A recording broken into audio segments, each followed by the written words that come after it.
Un monastère saccagé par la junte militaire parce qu'il y a 5 ans, un moine avait osé évoquer la répression sur Internet.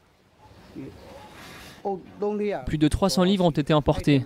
Parce qu'on avait souligné certains passages, les policiers y voyaient des messages cachés.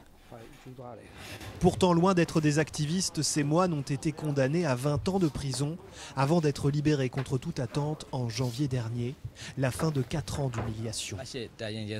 En allant à la caserne de police, j'avais les menottes aux poignets et aux pieds aussi. Dans la camionnette, on était 7 au total, tous allongés sur le ventre. Les policiers posaient leurs pieds sur les prisonniers.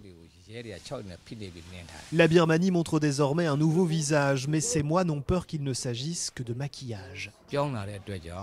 Les dirigeants aujourd'hui, ce sont d'anciens chefs militaires. Pour avoir la reconnaissance des pays émergents, ils font semblant d'accorder plus de liberté. En 2007, pendant la révolution de Safran, la répression ici fut terrible. Beaucoup d'arrestations, y compris ceux qui voulaient témoigner de la cruauté du régime.